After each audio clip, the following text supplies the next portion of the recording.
Barcelona are snapping up Nico Williams, Pogba's on the verge of a move to a French giant. Atletico are working on a transfer that everyone will be talking about. Neymar off to Turkey? No joke. Fenerbahçe are calling.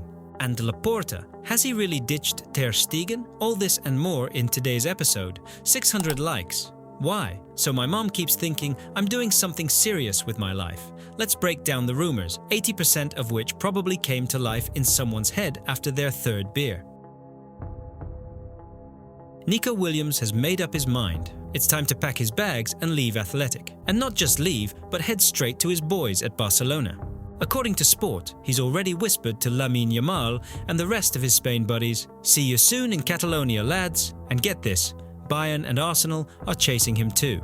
But nope, Nico's already locked in on what he wants, playing with Yamal, lighting up Camp Nou, living that football life under the palm trees. Here's where it gets even spicier. Deco's already sat down with Nico's agent and Hansi Flick. The guy didn't waste a second, picked up the phone and called Nico himself. Told him straight up how he's going to tear it up on that left wing in Flick's system. The man's buzzing, says Nico is the perfect fit for his attack. And while Flick is busy calling up his dream players, I figured, hey, I'll call you out too. Yep, you, watching this video, thinking cool story, but I'm not hitting that subscribe button. Look, I'm not Flick, I'm not offering you a spot on the wing, but I can promise you this, if you subscribe, you won't miss how this saga ends, or any of the other crazy stories we cover.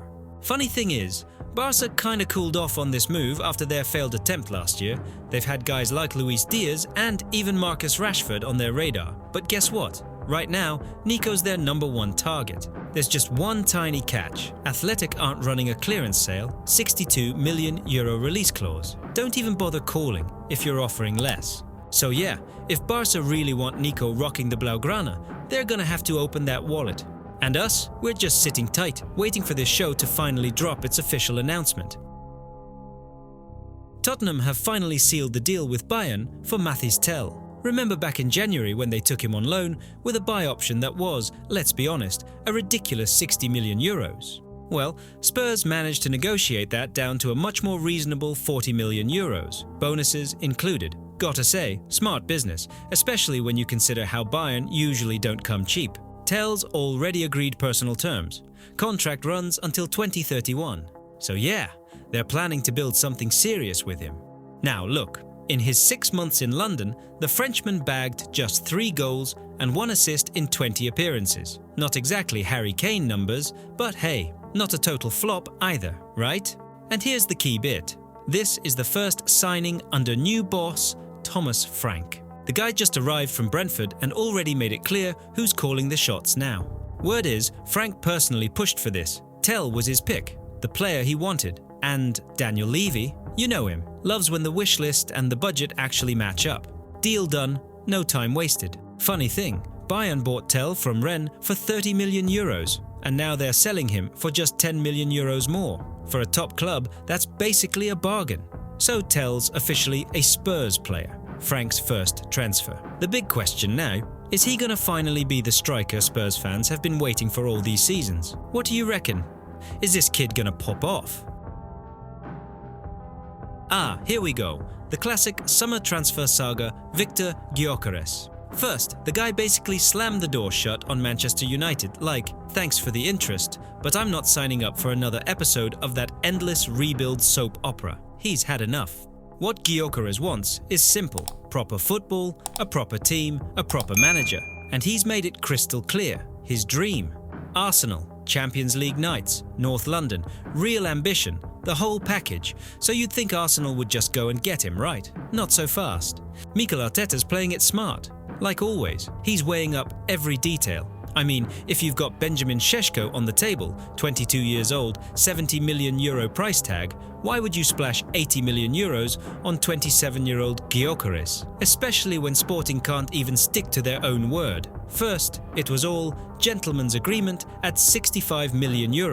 And now, €80 million or don't even bother calling. Oh, and here's the kicker. If they reject an offer over €60 million, Sporting still have to pay Gyökeres' agent 10% of that figure. Absolute madness, right? Arsenal already tested the waters with €55 million plus €10 million in add-ons. Polite, no thanks. Now we're waiting to see them come back with something north of 70 million euros.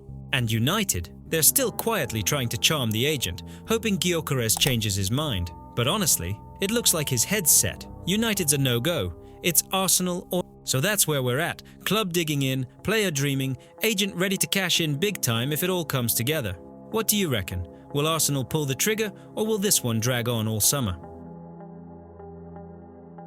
Is Alexander ZINCHENKO on his way out? Sure, looks like it, and not because Arteta suddenly changed his mind.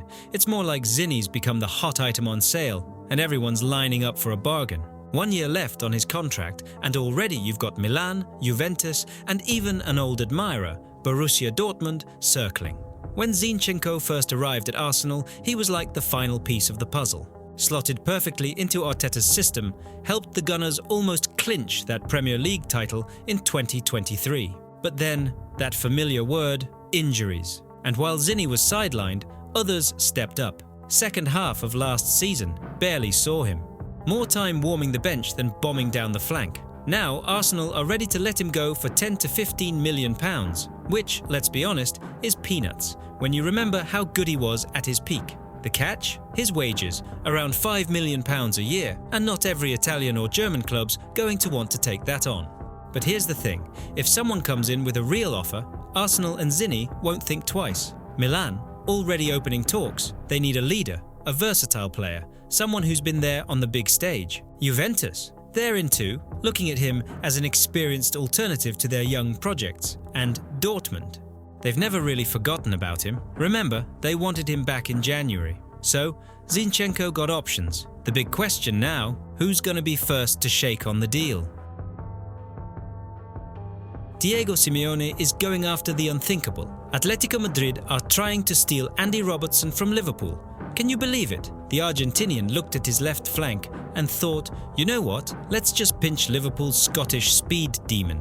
And honestly, the timing's kinda clever. Robo's already 31 and his contract's got just 1 year left. On paper, perfect time for Liverpool to cash in, right? But nope, not that simple. The guy's still on fire, played 45 matches last season, still running like a madman. Atletico are clearly hoping Liverpool see sense. Like, why hang on to a guy in his 30s when you've got GYOKERES from Bournemouth lined up as the future? Makes sense, at least to Atletico, but Liverpool, they're like, yeah, good luck with that. Robertson's a club legend. And Slot, he's all about the smooth transition, wants Robo sticking around for a couple of more seasons to help mentor the younger lads. So yeah, if Atletico want to get their hands on the Scot, they're gonna have to work really hard, and more importantly, open up that wallet. The real question, how much is Simeone ready to cough up for a player they could technically grab for free in a year? Let me know what you think in the comments. Italy just got smashed 3-0 by Norway in World Cup qualifying, and guess what? Luciano Spalletti got the boot. Fair enough, right? But here's where it gets wild. Ready for this? His replacement? Gennaro Gattuso. Yep, that Reno, the guy who was an absolute pitbull on the pitch. But as a manager, let's just say his resume triggers mild panic. Look, Italy did try calling up some sensible names. Ranieri said, thanks, but no thanks. Pioli already shook hands with Fiorentina, so out of pure desperation, it seems they've landed on Gattuso. Let's hit the facts. In the last 6 years, tactical genius Reno has gone through 5 clubs. Milan, sacked. Napoli, sacked. Valencia, sacked. Left them 14th in La Liga. Marseille, sacked mid-season. And most recently, even Hajduk Split waved him goodbye. And this is the guy they're trusting to save Italy's World Cup hopes. Sounds like a foolproof plan, if your goal is to miss the next World Cup altogether. Oh, and Buffon, head of the delegation, says it's the best possible option. Gigi, blink twice if you're being held hostage. Meanwhile, Spalletti, Al Nassr are calling, offering him a cheeky 18 million euros a year. So yeah, Italian football right now? Complete circus. One coach with a stellar record is being handed the national team, and the other, freshly fired, is wondering whether to take Ronaldo's sack of cash. Absolute madness. Let's see how this plays out. Bayern Munich have just thrown their hat into the ring for Benjamin ŠEŠKO, and honestly, why not? Arsenal have been sweet-talking him for the past few weeks, thinking they're about to land their next box striker assassin. And now here come the Germans like, move over London, we're in this too. ŠEŠKO's no random name either. Sure, his season with Leipzig wasn't exactly Ballon d'Or level, but 21 goals across all comps, 13 of those in the Bundesliga. That's no joke. And Bayern, they've got a plan. They're already thinking ahead to life after Harry Kane when he decides to hang up his boots, or heads off to MLS for one last mega payday. Kane's turning 32 in July. And yeah, he's been unreal. 82 goals in 91 games. But you've gotta have a plan B, right? Here's the fun part. Bayern aren't just looking to bring in ŠEŠKO, they're also toying with the idea of dropping Kane into a number 10 role. Let him be the brain of the attack instead of just the battering ram up top. And according to Bild, it might actually work. Kane already loves dropping deep to get on the ball. Genius move or pure desperation? We'll find out soon enough. Oh, and the price tag? We're talking £75 million. Arsenal are still said to be leading the race. But hey, that's until Bayern pick up the phone and start waving euros around. Alright, get this. Marc-Andre Ter Stegen, captain of Barcelona, once the poster boy of the club, is now basically turning into the third choice keeper. Joan Garcia has already leapfrogged him. Yep, not a drill. You'd think he'd be halfway to the airport by now, right? But nah, Ter Stegen says he's sticking around in Catalonia for at least another year. Iron mentality. Or maybe, just maybe, he's not about to walk away from that juicy contract with 3 years of paychecks still coming his way. You tell me. And of course, Galatasaray spot the chance. They're out there trying to replace Muslera and hit up Barca like, hey, mind if we take him off your hands for free so he doesn't rot on your bench? And Barca? They're like, sure, sounds great. Less salary to burn. But Ter Stegen? Not interested. Sunshine, Istanbul, Turkish coffee? Nah, not his vibe apparently. But then England enters the chat. According to Fichajes, both Manchester City and Newcastle are now sniffing around. Pep's looking for backup with Ederson either injured half the time or flirting with a Saudi move. And Newcastle? They just want to flex. Look at us, we can sign big names too. So no matter how hard Ter Stegen clings to that Barca jersey, this summer could get real interesting. The question is, does he end up sipping tea in Istanbul or braving the rain in Manchester or Newcastle? Let me know what you think. Is it Turkey, England, or is he just going to collect his Barca checks and chill? Jose Mourinho is about to give us a full-on soap opera in Turkey. Fenerbahçe have set their sights on Neymar, and the plan, honestly, kinda genius. They're offering him a 1-year deal with an option for more. And thanks to a sneaky little clause in his Santos contract, they could actually snap him up for free this summer. Gotta hand it to the folks at Santos. When they wrote that contract, they probably knew Neymar wouldn't be sticking around for long. After a disastrous stint in Saudi with Al Hilal, Neymar came back home and dropped 3 goals and 3 assists in 12 games. Not exactly vintage Neymar, but hey, enough to scream, "I'm still alive, guys," and he's dreaming big. Neymar believes that playing in Europe again could help him sneak back into the Brazil squad for the World Cup. Because clearly, nothing says, "Call me, Ancelotti," like playing in the Turkish Super League. Meanwhile, Fener's marketing team is already rubbing their hands together. Imagine the shirt sales. But it's not a done deal yet. Aston Villa, Marseille, and at least 5 mystery clubs are also lurking in the shadows. Even Santos are trying to lock him down with a new deal. But let's be real, the odds don't look great. Now picture this, Mourinho and Neymar in the same dressing room. That's either footballing poetry or the most expensive circus Turkey's ever seen. And let's be honest, knowing those two, I'm leaning circus. Istanbul's already buzzing. Fans dreaming of Neymar in yellow and blue. If this actually happens, the Turkish league just got a whole lot more entertaining. Manchester United have found themselves a shiny new target to beef up their attack, and it's none other than Justin Kluivert from Bournemouth. The guy had a cracking season in the Premier League. 12 goals, 6 assists. Not too shabby, right? And the best part? He's super versatile, can play as an attacking midfielder, out wide on the left or on the right. Basically, wherever you need him, he delivers. Obviously, after a season like that, Bournemouth aren't about to let him go for peanuts. Nope, they've slapped a €55 million price tag on him. Decent chunk of change for a lad who, not that long ago, was bouncing around on loan spells, huh? And United aren't the only ones who've spotted the talent. Newcastle are sniffing around too. And by the looks of it, they're ready to splash that kind of cash without blinking. Makes sense, they're crying out for a goal threat who can slot in anywhere up front. And surprise, Tottenham and Liverpool are in the mix as well, although word is Liverpool might cool their interest now that Florian Wirtz has rocked up. Most likely KLUYVERT's the plan B for United, in case their move for Bryan Mbeumo from Brentford falls through. Either way, we're in for a proper transfer battle over this Dutch star. Tottenham just decided to give Manchester United a little friendly trip-up. The Spurs have slapped down a £70 million bid for Bryan Mbeumo, basically trying to snatch him right from under United's nose. And they didn't mess around. £65 million plus a fiver in bonuses. United's top offer, £60 million. Yep, this is turning into a straight-up auction. Who's gonna pay more? United have been working on Mbeumo for a while now. All the whispers say the player himself has had his heart set on Old Trafford for ages. Ruben Amorim made it clear. Mbeumo's exactly what he wants for that right-wing spot in the attack. United already took 2 swings at Brentford. First offer, rejected. Second offer, rejected. Brentford are holding firm, no deal below £70 million. And now here comes Tottenham out of nowhere. New manager? Thomas Frank, the guy who actually turned Mbeumo into a star at Brentford. Makes sense, he'd want his old favourite back, right? But here's the catch. Even with this bid, Spurs' chances not looking great.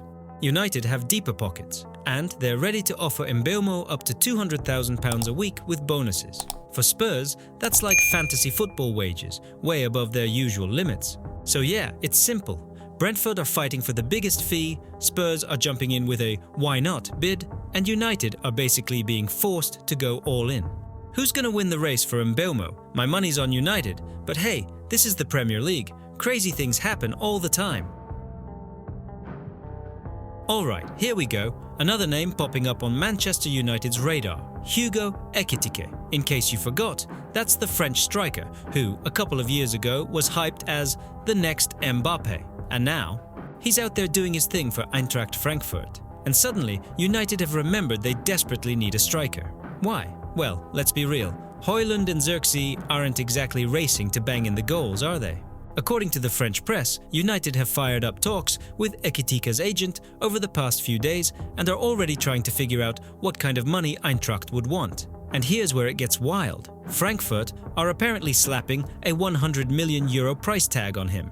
Yeah, €100 million for a guy they picked up last summer for just €16.5 million. Gotta hand it to the Germans. They know how to do business. So why the rush? Well, because Victor GYOKERES, the guy Amorim had his eye on, basically told United, thanks, but I'd rather go to Arsenal. And now, EKITIKE is looking like their last hope. But come on, United throwing a mountain of cash at another maybe striker. Haven't we seen this movie before? Anyway, let's see how it plays out. Word is EKITIKE dreams of the Premier League, so this could actually happen. But €100 million? I mean, really, what do you think? Is he gonna be the next Mbappe or just another Martial? Drop your thoughts in the comments. Looks like Paul Pogba is officially done sitting around and waiting for a miracle. The guy who just a couple of years ago was pocketing €10 million a year at Juventus is now ready to do pretty much anything just to get back on the pitch. 6 months without a club, nearly 2 years without proper football. And now, Pogba's got his bags packed for the south of France, hoping Monaco take the gamble and sign him. And here's the wild part. The same Pogba who used to drop gold-covered steaks for lunch is now willing to slash his wages to the bare minimum just to play again.